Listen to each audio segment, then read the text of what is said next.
iniciamos las pláticas de la tarde, el último día de este aquelarre, con la plática de Ángel Saldívar, el ocultismo detrás de las fracciones. Ángel Saldívar es doctor en ciencias, su área de especialización es en álgebra y teoría de partículas. Gracias por estar aquí. Hacía ya un tiempo que no exponía en este foro, entonces estoy contento por volver a exponer aquí en el aquelarre. Bueno, pues el título pues dice que hay algo que ocultan las fracciones, entonces voy a tratar de vamos a ver todos realmente de qué trata eso, ¿no? Entonces, pues nosotros sabemos que tradicionalmente una fracción son bases de estilo y bueno, el denominador tiene que ser distinto de cero, ¿no? Es lo que nos enseñan en la primaria, ¿vale? Nos enseñan a sumarlas y a multiplicarlas, ¿no? Entonces, cuando entramos a la facultad, aquí, o por lo menos cuando entré aquí a la facultad, en primer semestre o en segundo semestre, a veces se ve en cálculo o en álgebra superior, te dicen cómo se construye formalmente el campo de los números racionales, ¿no? Y esa construcción, al parecer, en los primeros semestres es un poco violenta, ¿no? Entonces vamos a tratar de probar esa construcción, ¿no? Entonces, ¿qué te dicen? Dicen, tómate los enteros, ¿no? Y bueno, tú quieres darle sentido a esto, ¿no? A partir de dos enteros, ¿sale? Y este tiene que ser no cero, forzosamente, ¿no?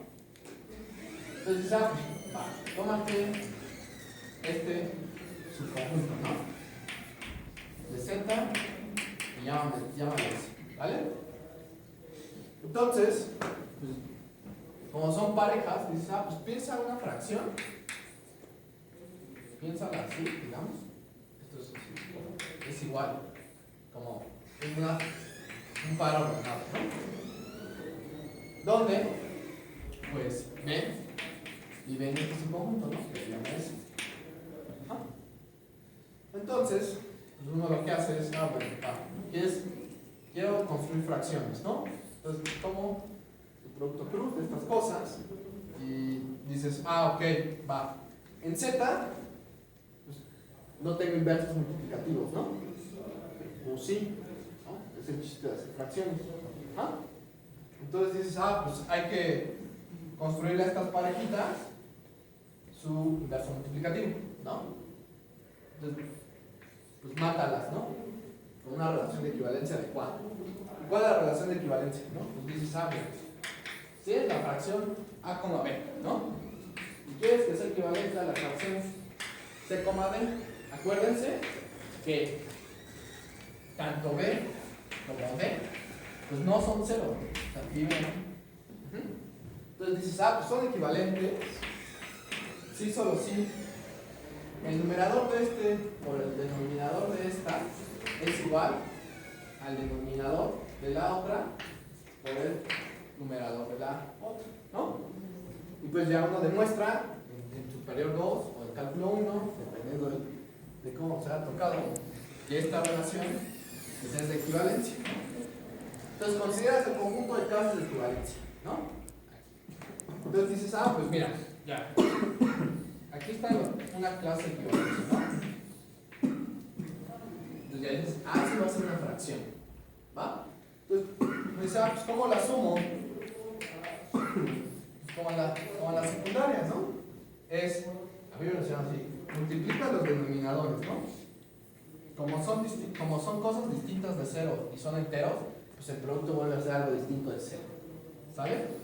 Y dice, entonces, entre esta fracción, entonces se va a la 3 y te queda A por D, ¿no? Más C por B, ¿no? Ahí está, ¿no? Una fracción, la suma de dos fracciones. Y el producto es más fácil, ¿no? El producto es numeradores con numeradores y denominadores con denominadores. ¿Sabes? Así, ¿no? AB y BD. ¿Sí? Entonces, pues mira, Z es un anillo, ¿no? Conmutativo con 1, es un dominio entero, entonces, pues, este conjunto de clases de equivalencia hereda esas propiedades, ¿no? Y dices, pues el 1 es esta fracción, ¿no? de hecho, por cómo estoy multiplicando, uno observa que si hago A,1 y lo multiplico por 1,A, ¿no? Esto es justamente la clase de 1. Entonces ya todas las fracciones tienen todos los enteros aquí, visto como fracción, ¿no? Que esto es A entre 1, que es A, esencialmente, pues ya tiene inverso multiplicativo, ¿no? Y ya, pues de hecho dice, pues ya, dices, órale, entonces esto, pues ya es por definición los racionales, ¿va? Más aún, ¿no? Tú tienes una función phi de aquí, de los racionales, ¿no? Que a cada número lo mandas a entre 1, ¿no? Y como z es dominio entero, esta función tiene que ser inyectiva. Entonces, por eso siempre pensamos a un entero como una fracción pues, con denominador 1, ¿no? Entonces, pues ya. Pero, pues dices, oye, pero pues hay otros anillos, ¿no? Hay otros anillos, hay otros dominios enteros, ¿no? Por ejemplo, el anillo de polinomios, un campo. Entonces, pues también puedo hacer esta misma construcción para esto, ¿no? Entonces es más, o sea, tú puedes decir, puedes tomar un dominio entero de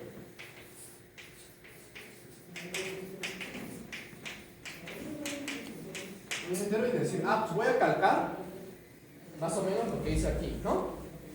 En Z. Entonces la receta era, tomas S en su conjunto que no contenga el cero, ¿no?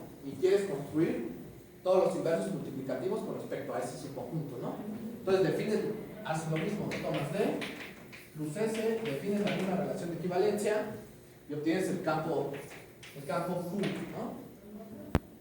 Campo de fracciones del dominio entero D. ¿Sale? Igual como es un dominio entero, pues tienes una función inyectiva y aquí su campo de fracciones. Entonces esa es la idea, ¿no?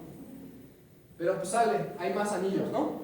Entonces dices, pues esta construcción más o menos la calqué bien, pero ¿cómo puedo generalizar esta construcción de tal forma que rescate estas construcciones, ¿no?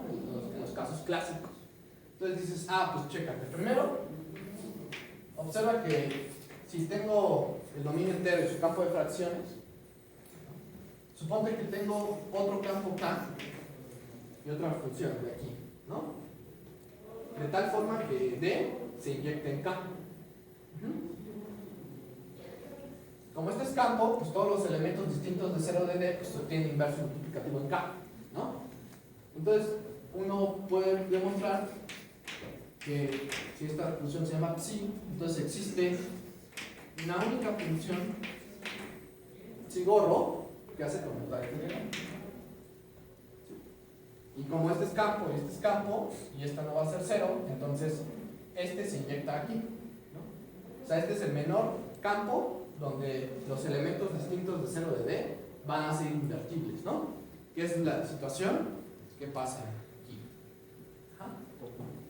Dice, sale, ¿no? Esta es una caracterización bonita y se ve que se puede generalizar, ¿no? Pero el ingrediente fundamental de estas dos construcciones es considerar el subconjunto S, ¿no? Decidir qué quiero invertir. Entonces, pues, estos dos S, que son básicamente D menos el 0, pues satisfacen más bien que si tengo dos elementos en S, entonces su producto vuelve a estar ahí. Y, además, el 0 no está. Los dos. Ok, definición. Un subconjunto es multiplicativo. Sale. Pues ya vimos un patrón, entonces ya podemos empezar a tratar de calcar esta idea, ¿no? O sea, si R es un anillo conmutativo, ¿vale? Ahorita, con 1, un subconjunto en S es multiplicativo.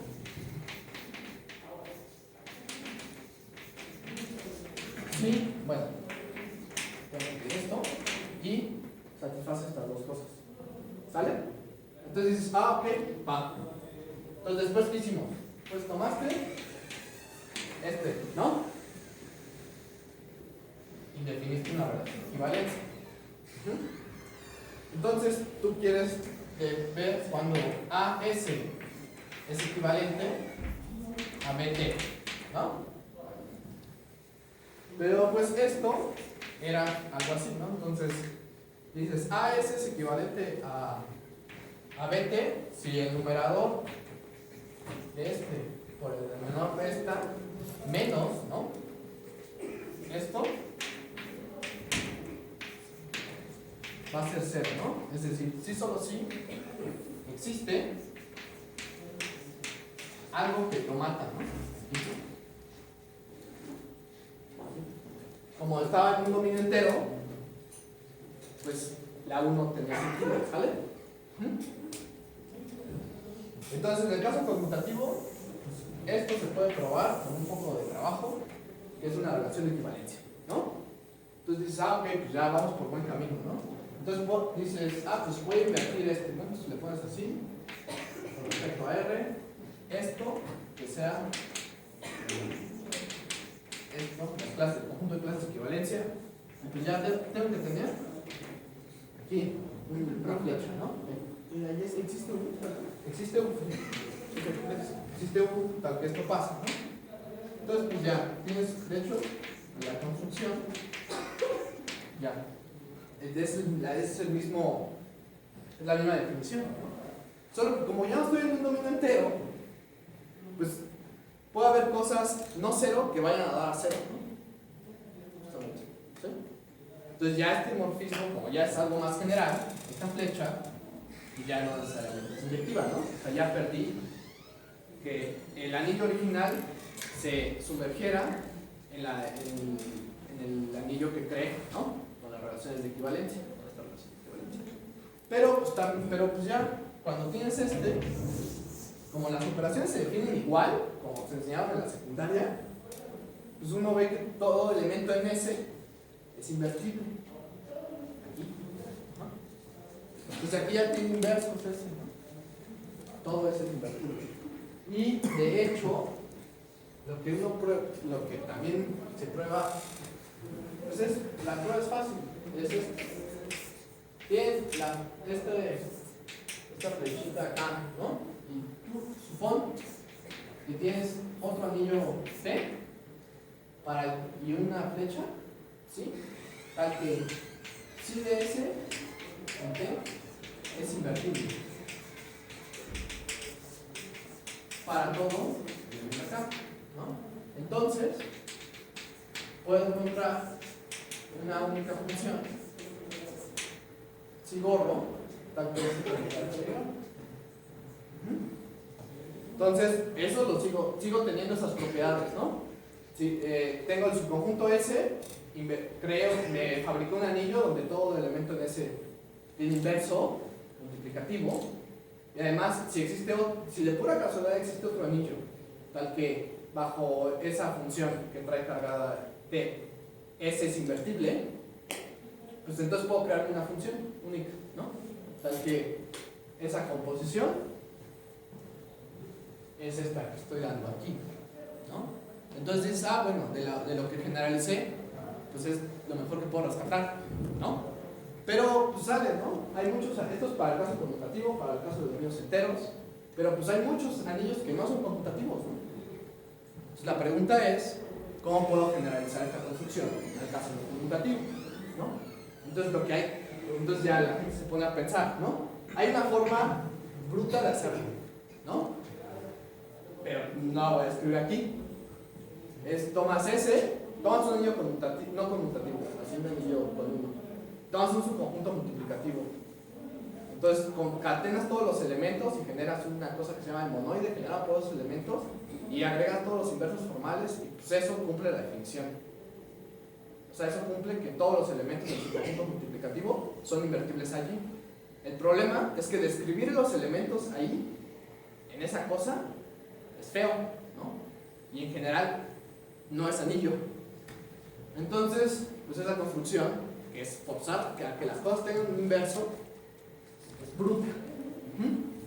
Entonces, pues la gente se pone a pensar como, ¿qué puedo rescatar ahora de la construcción del caso conmutativo? ¿No? Pues lo que uno puede observar es lo siguiente. En el caso general, bueno, en el caso no conmutativo, pues pasa esto, ¿no? O sea, en el caso conmutativo, ¿no? Todo elemento en S-1R se puede escribir, ¿no? O algo de esta forma. ¿Por qué puedo hacer esto? Porque, bueno, aquí, ¿no? Porque aquí los elementos en S, pues esto nada más es notación, ¿no? O sea, es el inverso multiplicativo de la imagen, ¿no? De S bajo phi. Esto pasa, ¿no? ¿Qué otra cosa pasa? Y también algo va a dar 0 si, solo si existe un S en S, tal que ¿qué? Tal que S por A es 0. Entonces eso también sucede, ¿no? Que en el caso del dominio entero, pues este A pues tendría que ser 0, ¿no? Por esta condición. Porque como S está aquí y ahí no estaba el 0, pues este no podría ser el 0, ¿no? Entonces, forza, esta es la condición de la inyectividad, ¿no? Que como es dominio entero, pues esta condición forza que hace a 0 y por eso el morfismo original en el caso de los dominios enteros sería inyectivo, ¿no? Entonces, pues ya, se le quedan viendo a eso, entonces dices, pues esa debe ser una parte de una definición interesante. ¿Sí? Entonces, dado un anillo cualquiera, con 1, y un subconjunto multiplicativo, ¿no? O sea, dados 2, el producto está y el 0 no está. Entonces, un anillo de fracciones izquierdo con respecto a ese subconjunto va a ser un par. Donde este es un anillo, y esto junto con un morfismo, y que es el morfismo que está aquí, ¿no? Ese morfismo debe satisfacer que la imagen es invertible. Para acá y ya. Okay. La imagen es invertible y estas condiciones pasan. ¿Ok? Estas dos condiciones pasan. No sé qué pasó ahí en la presentación, pero. ¿Está en un USB? Sí, está ahí. Es ese PDF que hice. ¿Pero lo expulso y lo vuelvo a meter o qué? No sé, o sea, igual nada más cópialo al escritorio. Ahí está. Todo elemento de este anillo es de esta forma, como dijimos, como pasa en el caso conmutativo, y esto, ¿no? O sea, no es inyectivo necesariamente, ¿no? O sea, si algo va a dar al 0, quiere decir que antes lo mató un elemento en S. Pues va. Y además, si existe, y además satisface la siguiente propiedad, ¿no? Si para cualquier otro anillo B y cualquier otro morfismo de R en B, tal que la imagen del subconjunto multiplicativo con el que empecé es invertible en el anillo B, entonces puedo encontrar un único morfismo de anillos tal que ese diagrama conmuta, ¿no? Y es el mismo prototipo de diagrama que conseguimos en el caso de Z y en el caso conmutativo, ¿no? Entonces sale, pues es una buena definición, pero la pregunta difícil es cuándo existe con respecto a ese, ¿no? Entonces,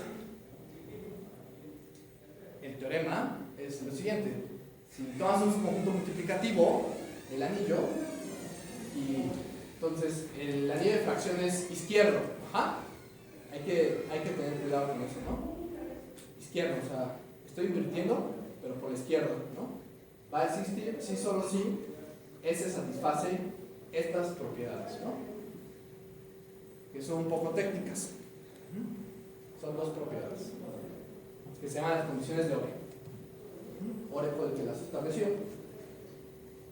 Y en este caso, con esta, uno puede observar muy fácilmente que cualquier subconjunto multiplicativo de un anillo conmutativo cumple las condiciones de Ore, siempre. Entonces, por eso siempre existe el anillo de fracciones, ¿no? Con respecto a eso. Y además, vean, se puede construir una relación de equivalencia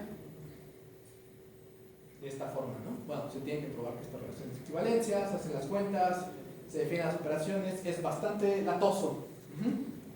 Pero, pues ya sale, eso es una bonita, un bonito teorema, ¿no? Si ese es un conjunto multiplicativo de un anillo, entonces el anillo de fracciones con respecto a ese izquierdo existe si solo si este satisface las condiciones de Ore izquierdas, ¿no? Están las simétricas, ¿no? Las derechas, que es cambiar por dónde estás multiplicando los elementos de ese. Es probable que esto esté mal, porque tengo dislexia y entonces estas son las derechas y no las izquierdas, ¿ok? Pero pues es un punto. Ok, sale. Y ahí va. Entonces, pues dices, va, ya generalicé la construcción al caso no conmutativo, ¿no? Y de hecho, se puede observar que hay anillos y subconjuntos multiplicativos para los cuales no existe el anillo de fracciones, ni izquierdo ni derecho. O hay veces en que existe el izquierdo y no el derecho, otras veces que existe el derecho y no el izquierdo, dependiendo de la naturaleza del anillo. Pero, pues, uno se puede preguntar, oye, a ver, vamos a concebir a Z, el anillo con el que empezamos, como sigue. Uno puede decir, a ver, suponte que, no sé por qué se me ocurre esto, pero se me hace que va a funcionar. Suponte que tienes un punto A y piensa un número como una flecha. Tú piénsalo así. Este es el mismo punto. Esta es la flecha 2, digamos, ¿vale? ¿No? Entonces ya, pues aquí están los enteros, ¿no? Entonces, ¿quieres? Piénsalo como flechas y de alguna forma pues, son funciones, ¿no? Si quieres, ¿no? Estas tres, ¿no? Entonces, para multiplicar estas dos, pues nada más compones las dos funciones, ¿no? Y estos 6, ¿va? ¿Vale? Y dices, pues eso se puede hacer, ¿no? ¿Por qué no? ¿Sí? Entonces, es una fracción que debería ser, ¿no? Entonces, los números son ahorita flechas, ¿no? Y las fracciones son cocientes de números, ¿no? Entonces debe haber una noción del cociente de una flecha, ¿no? Si estoy pensando las flechas como números. Entonces dices, pues va. Es más, esto lo puedo hacer en cualquier anillo, ¿no? Esto es R, esto es S, y esto es R, S, ¿no? ¿Sí?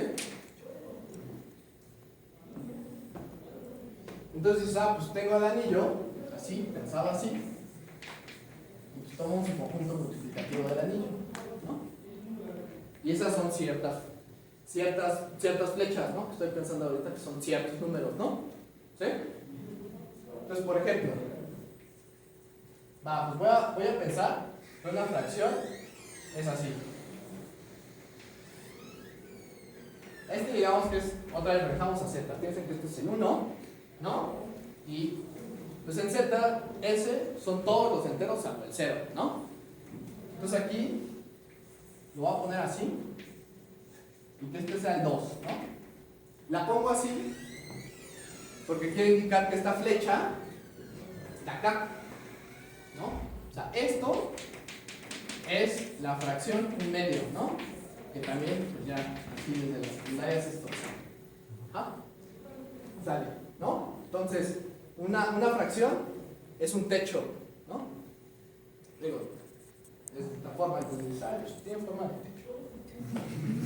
Es un techo, ¿no? Donde la flecha del lado derecho vive en el subconjunto multiplicativo que quiere invertir. ¿Sale? que tengo que ver cómo multiplicar fracciones, ¿no? Pero así, ¿sale? Entonces dices, a ver, voy a poner 2. 2 fáciles, otra vez 1/2. Y dices, ah, ok, tengo que componerla con 3/4, ¿va? El punto es el mismo punto, ¿sale? ¿No? Y esta que sea 3/4, ¿no? Entonces, ¿qué tengo que hacer para multiplicarlas, no? 1/2 por 3/4 son 3/8, ¿sale? Entonces dices, ah, pues mira, esta la pongo acá. Ahí está 3. Y esta la pongo acá, ¿no? Y ese es 2. Entonces, como estoy diciendo esto, acuérdense, las flechas curviadas viven en el subconjunto multiplicativo, ¿no? Entonces, cuando hago un producto de dos cosas ahí, se queda ahí, ¿no? Entonces, esto, forzosamente, es una flecha curviada. Y este, ¿no? Entonces, y esto, a ver, 1 por 3, 3, ¿no? Y 4 por 2, ah, mira, pues sí me salió. Así se debería multiplicar las dos fracciones, ¿no? Pero pues no, pero pues a ver, la pregunta difícil es así, oye, pero pues tienes esto así, ¿no? Y vean, 2 por 3 es lo mismo que 3 por 2, ¿sale? O sea, este cuadrado de aquí conmuta, ¿no? ¿Sí? Entonces dices, oye, si tengo un cuadrado así, un ángulo así, ¿cuándo lo puedo completar a un cuadradito de tal forma que conmute como el que tengo allí? ¿No? Esa es la pregunta difícil, ¿no? Entonces tú dices, ah, pero ¿cómo era en el anillo? Ah, en el anillo ese tenía que satisfacer las condiciones de Ore, ¿no? Entonces aquí también se van a satisfacer las condiciones de Ore, ¿no?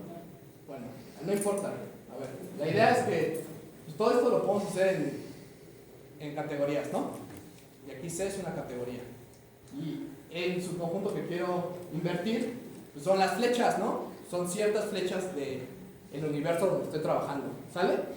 Entonces, pues, ¿qué?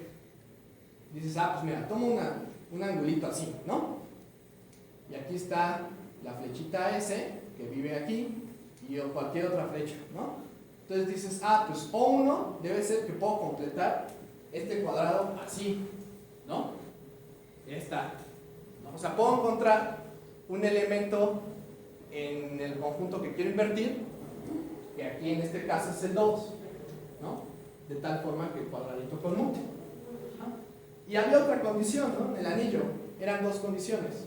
Es que conmute, ¿no? Justamente. Es que RT sea lo mismo que BS, ¿no? Y dices, ah, pues hay otra condición, ¿no? Esta condición ya está más complicada, ¿no? Porque pues donde estoy parado, pues que es el 0, ¿no? Pero bueno, se puede rescatar pidiendo esta cosa más técnica. Donde ahí quiere decir que si F1W es lo mismo que F2W'.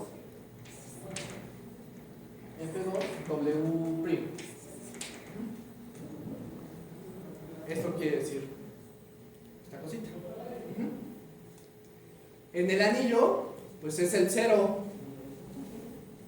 O sea, se puede ver que es el 0, el que funciona ahí. Por eso, algo es 0, entonces es 0 para otro, ¿no? Y es de alguna forma lo que dice este esquemita. Entonces sale, ya que puedo invertir, ya que puedo hacer esto, estas fracciones, pues uno puede probar que pues, así un teorema así sumamente general, ¿no? No importa que no sepan qué dice ahí, pero es así, sumamente general, ¿no? O sea, si tienes una categoría y una clase de morfismos, puedo invertir esa clase de morfismos si solo si satisface las dos condiciones de Ore, la clase de morfismos, estas dos condiciones, ¿no? Y de hecho, la construcción nos da una flecha. Si denoto a a este nuevo objeto como el lugar donde ya todos los elementos de W son invertibles, aquí, tengo una flechita tal que satisface esto. Es invertible allí para cualquier elemento de la clase de morfismos. Y si hay otro lugar y otra flecha para el cual la imagen bajo esa flecha de cualquier elemento acá es invertible, aquí, en este nuevo, entonces existe una única flecha tal que este triángulo conmuta, que es el mismo prototipo de diagrama que pasaba en el caso de los anillos, ¿no? Ya ni siquiera conmutativos. Y bueno, pues ya con el caso de anillos podemos definir que es una categoría de cocientes con respecto a una clase de morfismos, ¿no? Que va a ser una pareja donde todo elemento es invertible con respecto a W y satisface esta propiedad universal, ¿no? Y es lo mismo que pasa en Z, que pasa en cualquier dominio entero, que pasa en cualquier anillo conmutativo, ¿no? Y que pasa en cualquier anillo y cualquier subconjunto que satisfaga las condiciones de orden, izquierdas o derechas, ¿no? Y como en el caso de anillos, pues hay categorías para las cuales no se tiene, esto se llama un cálculo de fracciones izquierdo, no se tiene un cálculo de fracciones, o a veces se tiene por la izquierda o a veces se tiene por la derecha, así, ¿no? O sea, es bastante complicado determinar cuándo es eso, ¿no? Y en general a la gente que estudia estas cosas les interesa saber cómo son los elementos aquí, ¿no? Noten que en la definición de anillo sí pusimos cómo eran los elementos, ¿no? Era la imagen de algo por el inverso, la imagen del inverso, ¿no? De algo, ¿sí? En este contexto general, es difícil describir la imagen de eso aquí. En general no se puede, salvo que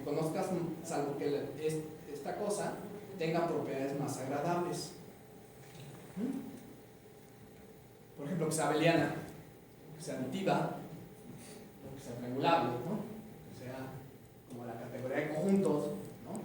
Que ayer nos hablaban de eso un poco. O sea, si la categoría es agradable, donde agradable es las cosas que dije ahorita, el proceso de localización, que es todo lo que vimos hace rato, se puede describir mejor, ¿no?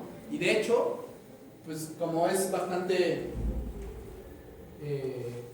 abstracto concebir a las fracciones así, luego se define la relación de equivalencia y todo eso con estas flechitas, pues es bastante complicado. Entonces, de hecho, se puede probar en casos agradables que hay otros objetos que controlan este proceso, ¿no? Y son objetos que se pueden manejar mejor, ¿no? Dependiendo si estás en una categoría aditiva, si estás en una categoría de módulos o si estás en una categoría triangulada, dependiendo de C, qué tan agradable sea, o si C es un topos, entonces es más agradable la localización, dependiendo de qué sea C. ¿A qué te refieres con controla? O sea, que por cada clase de morfismos hay un objeto de ellos. ¿Sí? O sea, por ejemplo, si tienes una categoría, voy a hablar de algo que no definí nunca, ¿no? Aquí en esta plática, pero bueno. O sea, si tienes una categoría de módulos, si tienes una localización de la categoría, entonces esa localización le corresponde a un radical exacto izquierdo, ¿no? Y en teoría debería ser más sencillo trabajar con el radical exacto izquierdo que trabajar con toda la clase de morfismos y hacer todo este proceso. Entonces, pues eso lo creo que lo controlan, ¿no? Y bueno, este proceso de localización pues da lugar a muchas otras situaciones, ¿no? Puedes hablar de dimensión, puedes hablar de descomposición, puedes hablar de... Depende de la categoría de dónde estás, te sirve para hacer álgebra homotópica, te sirve para hacer pues algunas situaciones abstractas de topología algebraica con respecto a los CW complejos y la categoría de espectros, cosas de categorías trianguladas. Y pues eso les quería hablar realmente.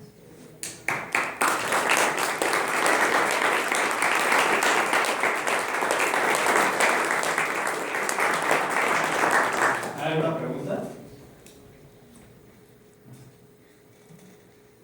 ¿No? Lo de conjunto multiplicativo, ¿lo puedes hacer sin uno? No tiene que estar ahí, ¿verdad? Pues lo haces sin uno.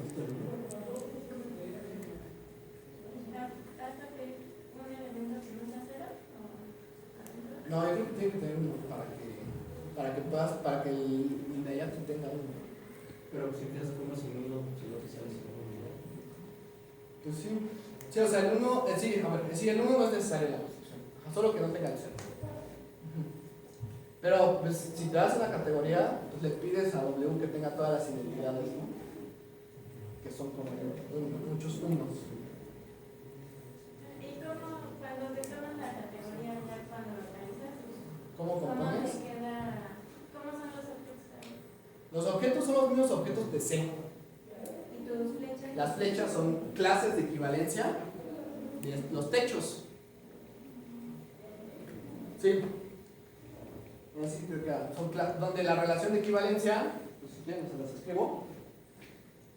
Aquí es algo así.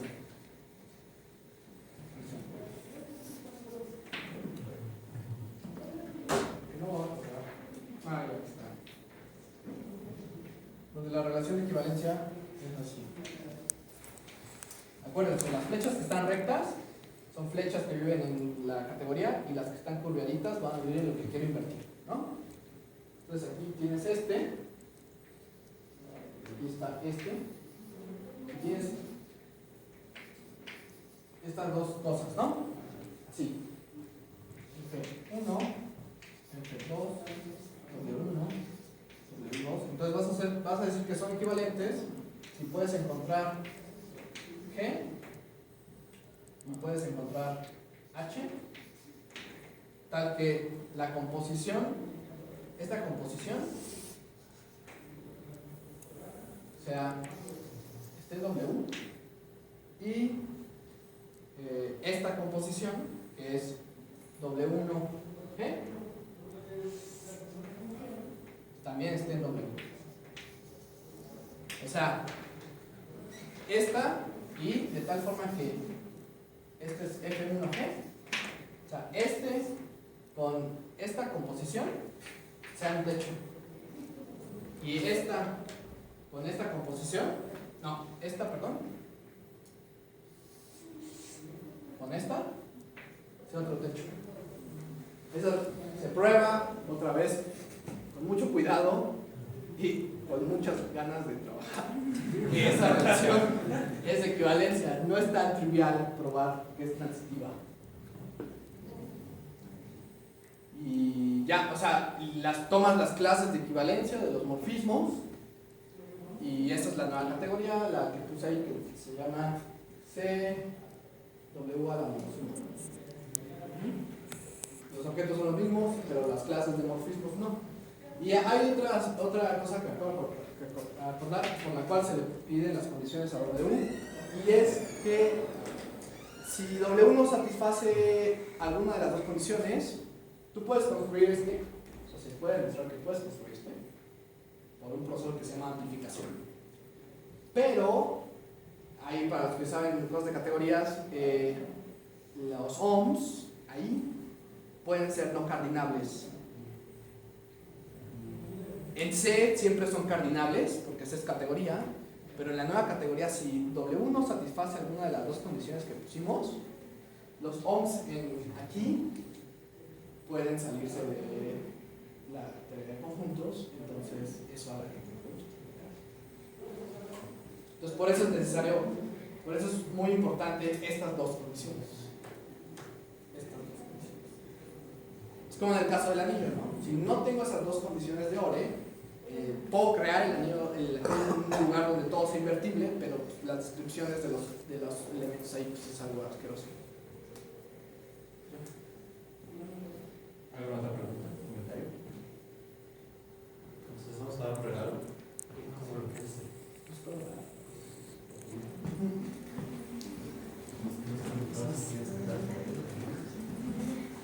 A ver, 24.